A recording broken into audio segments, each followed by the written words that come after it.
Welcome to my channel. তোমরা যারা আজকে ঢাকা বোর্ডে ফিজিক্স পরীক্ষা দিয়েছো, তো চলো তোমাদের পরীক্ষার উত্তরটি সমাধান করি।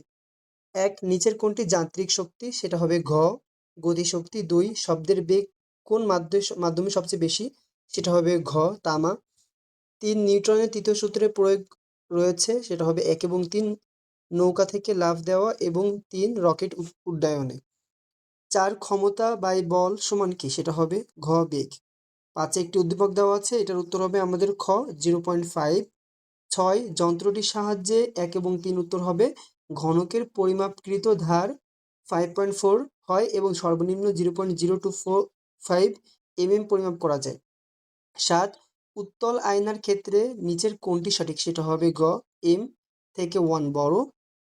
আট, 100 FM সমান কত মিটার? সেটা হবে 10⁻³ 9, বলের মাত্রা কোনটি? সেটা হবে খ ml/t²। 10, সবল নিউক্লিয় বলের সীমা কত? সেটা হবে ক 10⁻15 m।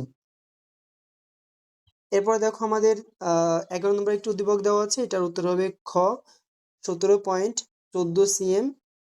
12, সৃষ্টি প্রতিবিম্বটি হবে ঘ বাস্তব উল্টাক্ষরবিত। 13, বর্তমান পৃথিবীতে ব্যবহৃত মোট শক্তি 10⁵ যে হলে নবায়নযোগ্য শক্তি কত জুল হবে? সেটা হবে খ 20,000 জুল হবে। 14, নিচের কোনটি সম্পর্কিত সঠিক? সেটা হবে ক জি = 4π²L/t²। 15, ক্যান্ডেলা কিসের একক? সেটা হবে খ দীপন তীব্রতা। 16, নিচের কোনটি ভেক্টর রাশি? সেটা হবে গ সরণ।